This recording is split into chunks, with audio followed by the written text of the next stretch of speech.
Hey everyone, my name is Rooster, and welcome back to Mechabellum.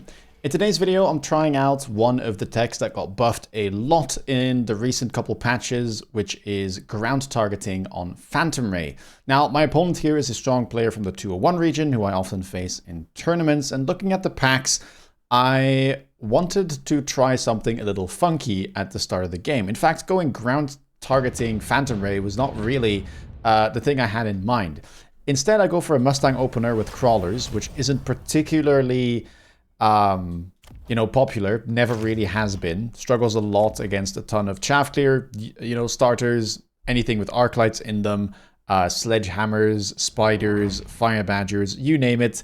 It kind of struggles. But here I have a nice amount of hit points. I have Marksman Specialist, and I can use the assault mode on the marksman to create some frontline beefiness and at the same time have a unit that is honestly not all that bad into enemy fire badgers, which is what my opponent starts with on missile specialist. Now, I won't lie, I have a really bad habit of not looking at my opponent's specialist on round one, so I did not set up my units at all to be able to deal with this missile specialist. Granted, it would have been bad regardless, so I probably am going to go for a very early shield anyway, but, I maybe could have positioned in a slightly better fashion. You're going to see that my marksman is all the way up in the corner, which is kind of, the favorite spot for any aggro unit to be. And it does maybe indicate a little bit that I'm perhaps willing to get into assault mode, especially knowing that I get that level 3 marksman next round. By overwhelming the left side though, we managed to get a round victory here. I don't think these units will be able to do too much. I will get debuffed, but I don't think it'll matter. And yeah, honestly, a successful round one. That is kind of the best case scenario for Mustang, is if you decide to stack, which you probably should always do with Mustangs, and your opponent plays symmetrical, you actually can get a first round win, which is always nice. And then round two, we should get our power spike, so, this should be a pretty good early game for us. Mustangs are going to get rid of those final couple crawlers, and now we enter round number 2 with our marksman. Double missile available for my opponent, and we also get unidrops on top of that.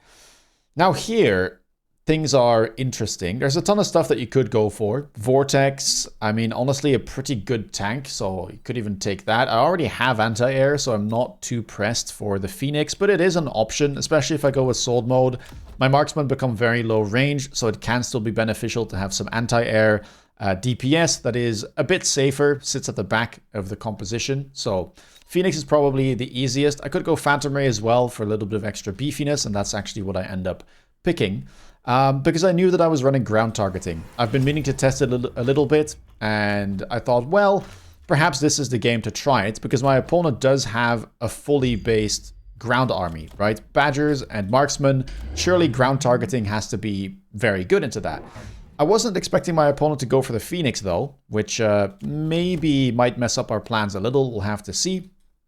Thankfully, by selling my building on the right, I have enough money here to go for a Fang, a Marksman, as well as Assault mode on the Marksman and a Shield. So a pretty strong round overall, and the tankiness here, even if my opponent expects it, should be a bit of a problem for them. Level 3 Marksman, 30k hit points, and I mean, you get a bunch of bonus stats. Aside from that, bonus speed, 50% more attack, 9 meters of splash. It's a big ball of stats. So probably I should win here, especially because I do manage to block this one missile. And the next round I might have to perhaps beacon this Mustang inside of the shield. But let's see how this goes. Right side shouldn't struggle too much. I say that, this marksman might not be able to deal with everything coming its way. It does have splash, but it's still not exactly a chaff gear unit. By any stretch of the imagination, killing all the crawlers is going to be a bit tough. I do take down at least one badger. Sadly, I didn't splash onto 2 of them, but my left side is winning, and I do manage to keep my level 3 marksman very healthy. We move over to the right side of the board, and that should allow us to get the round victory here. The marksman does get to benefit from the debuff that my opponent gets, but that should be about it. Shooting at Mustangs now for the most part. And a nice thing about this assault mode Mustang comp is that I can use my Mustangs for chaff clear very easily by going for high explosive Stang, which I'm still a fan of. It's so cheap that, in my opinion, the couple drawbacks that it has, because it's not like perfect chaff clear, is honestly something that you just have to accept, because it's such a cheap tech that, for 50, you can't complain too much about its performance. And in the early game, it honestly still performs very, very well. It's only in the late game that it can sometimes get into trouble into something like subterranean blitz crawlers with double defense enhancement. But that's not going to be a problem as of right now. You can see that my opponent briefly thought about going for hackers, which is kind of the main counter to Assault Mode Marksman, because if you can EMP them with Hacker, they'll become very squishy. The hackers will instantly take them over, and once they're taken over, they'll revert back to being an Assault Mode Marksman, which I then have to kill. So yeah, very annoying counter, but I haven't invested too much into my Marksman as of now, so I think I should be okay.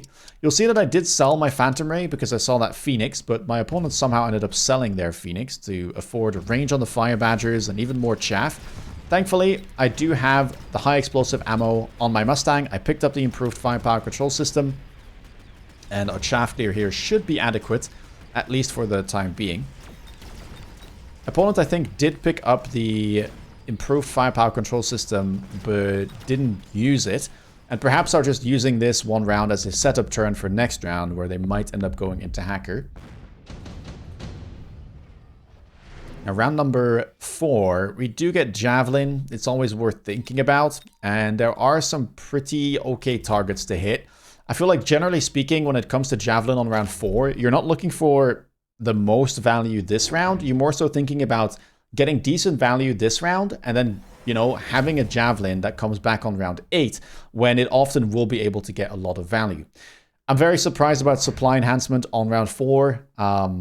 I've explained this many a time, but I feel like round 4 is just too late for this card to do anything. It costs 150. It's going to take you 3 rounds, so round 5, 6, and 7, to just pay back for the card. And then on round 8, you're going to start making 50 profit, which is just not worth it at that point, right? Like, putting yourself down 150 resources on round 4 is, in comparison, a lot more of a problem than the benefit you gain from having 50 bonus resources on round 8. So just don't pick that card here. And you should probably, you know, either take EMP to try and break the shield, go for the Javelin. My opponents could have gone for that if they wanted to and just hit the Marksman plus the Mustang. I think all of that is better than, you know, going for that card there. I decided to go for Advanced Power System instead.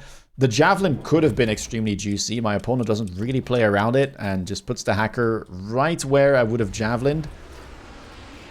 But yeah, speed is nice on aggro, and it makes for a little bit more of an interesting game, in my opinion, rather than just going for the spell that auto wins. Opponent does end up going Hacker, doesn't run EMP, however, but with the improved firepower control system and perhaps some levels, you know, you might not even need EMP. And it's still very annoying. As you can see, a lot of my marksmen get taken over. I then have to spend quite a bit of time taking them down, especially considering most of my DPS was coming from those marksmen. It's just not ideal here, and my opponent will manage to get the victory. Thankfully, I have this, I mean, you know, Everlasting Shield, which has been doing a very good job so far of protecting my Mustangs, so I'm quite happy about that. And now I have to just make sure that I get something that can take care of the hackers. And round number 5, the Phantom Ray shows up again, because it's no longer enough to unlock a unit, even if the unit costs money to unlock. You have to have it on the board for it to block the unit drop. So the fact that we sold our only Phantom Ray means that it can show up again, and there it is, now in level 3. And I thought to myself, well, again, my opponent is very heavily invested in the ground, and before I didn't want to go into Phantom, you know, too heavily because my opponent had that Phoenix, but they decided not to invest further into that. And, you know, now that there's hackers, why not try out that ground targeting? So that's exactly what I do. I decide to buy more Phantom Rays all at level 2, and then perhaps go for that ground targeting tech, which is only 150, and it got buffed a ton. I kind of still have the old ground targeting in my head, which I think reduced the attack of the Phantom Ray by like 50%, if not more. But now it only decreases it by 20%, and at 150, it's very cheap. The way that this tech works is very similar to techs like Aerial Specialization, so it gives you 60 bonus range against ground targets only, which kind of makes it prioritize ground targets, or it just straight up does. So, you know, it'll struggle against enemy air units, but if your opponent is just fully ground-based, it's a pretty neat tech. Again, we're going to keep moving this Mustang into the shield. I forgot about this one all the way in the back, which is just there to catch this right side. Sadly, that Mustang will go down. And I'm just hoping here that I'll have enough to be able to get the victory. Note as well that I am selling out of my marksman slowly but steadily, because the slight problem with assault marksman is that it's not that bad into phantom ray, so I don't really want to have to deal with my own phantoms. And now the worst thing possible happens, which is that the moment my own marksman gets taken over, I get debuffed on the right side of the board, and now my marksman is just taking down every single phantom ray that I purchased this round. Really not ideal, and I'm gonna take a load of damage as a result. Down to 2.3k now on round 6.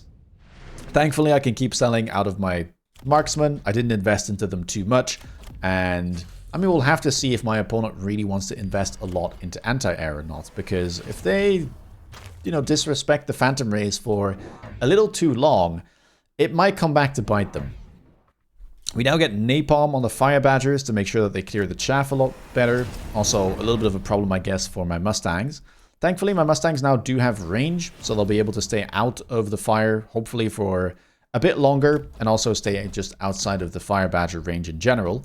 This is where I decide to buy more phantoms.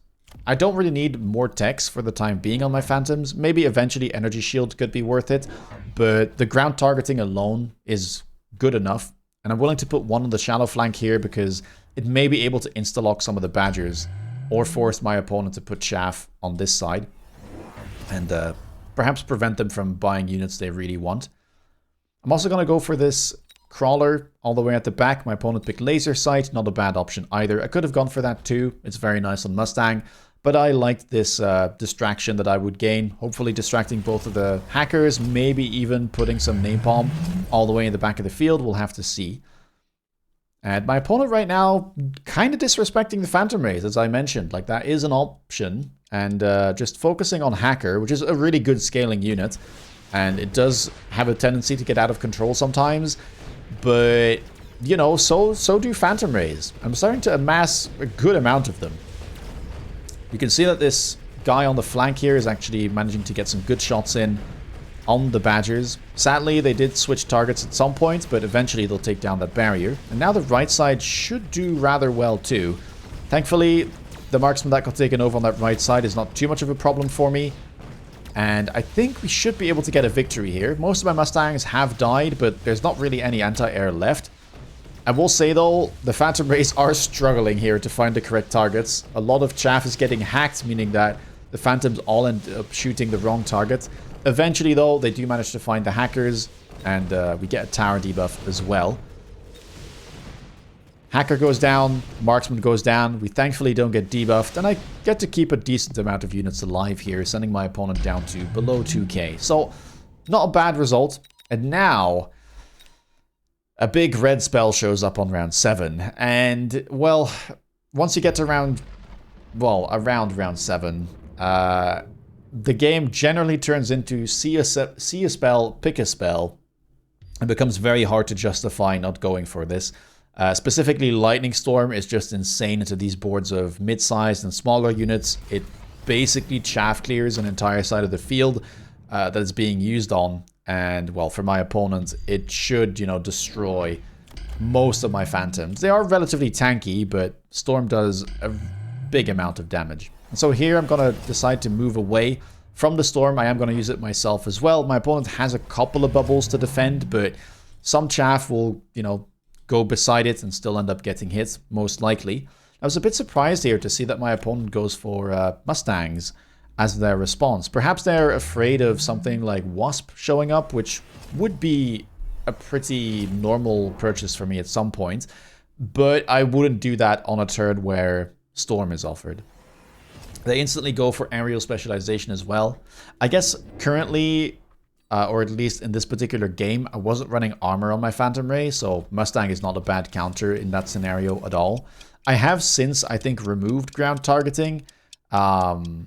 Not that I think it's terrible, but it's just very difficult to, have a tech bar with Phantom Ray and run everything that you want to. It's a unit that has so many good techs that it becomes hard to justify, you know, forever and ever.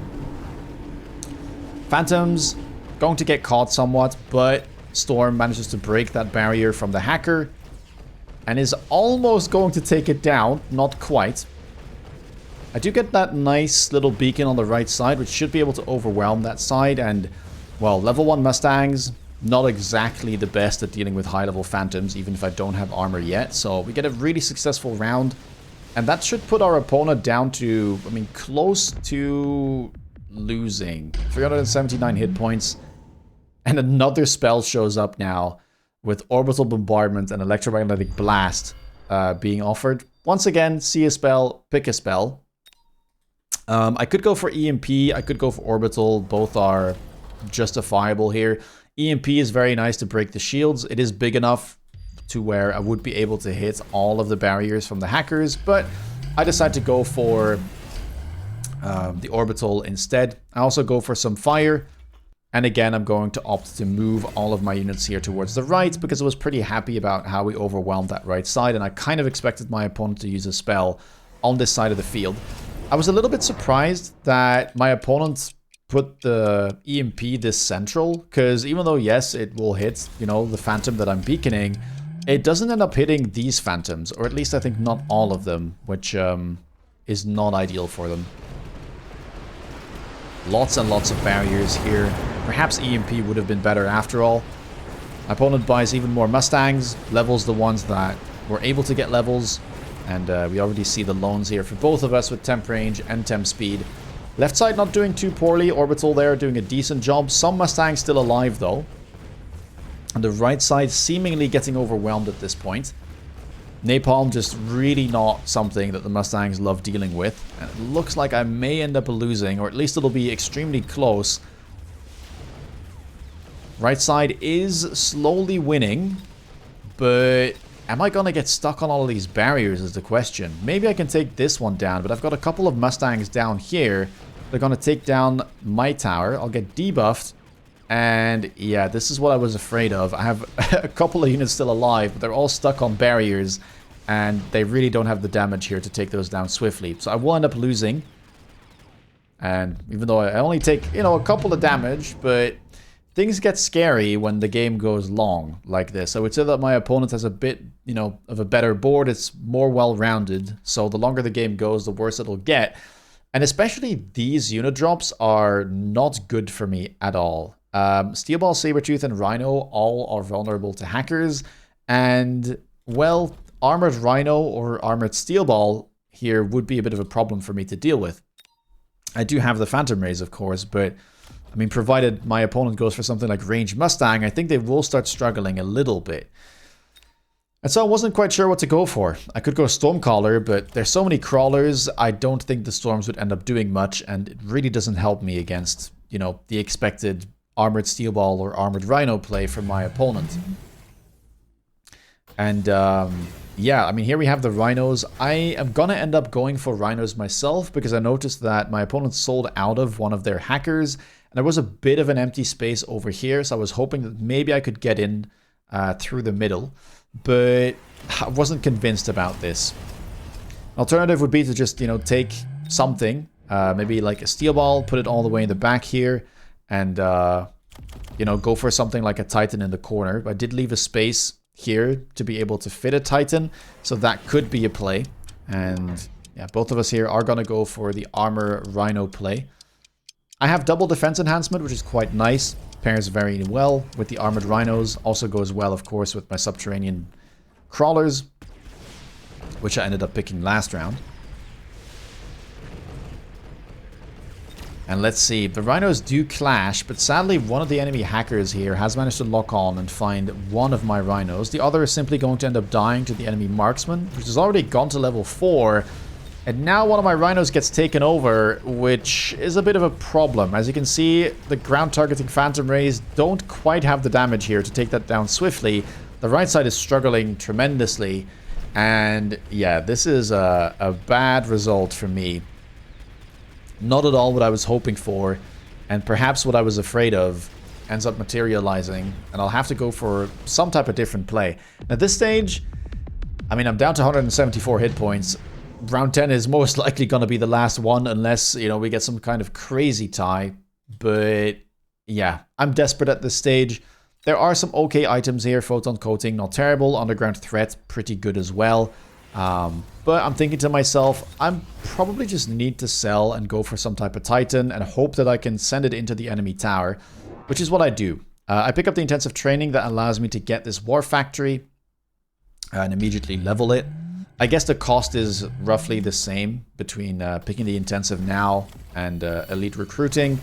So I think that is a slight, you know, mispick for me. I probably should have gone for the second underground threat because my first one is back off cooldown.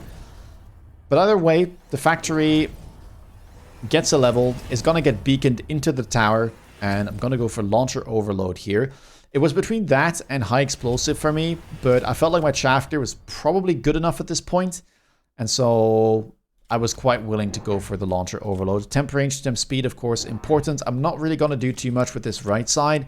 I'm just hoping that I can beat the left side, you know, well enough, and yeah, I mean, get the victory that way. I wasn't really sure what else to do, and this was my Hail Mary. Opponent curiously goes for a Scorpion with double shot, which I don't quite understand. Perhaps hoping that, you know, it splashes both of the Rhinos, but not exactly the most common counter to Rhino, I think.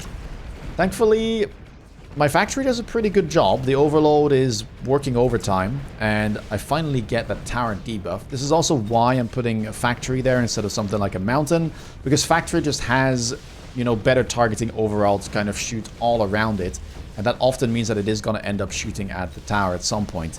Right side is not quite going to get in, I believe, although I say that, the Rhino does manage to get the debuff, but I don't think there's enough material left on the board here to take down all of my units, and I only need my factory to survive, which means we do manage to finally get the victory on round 10.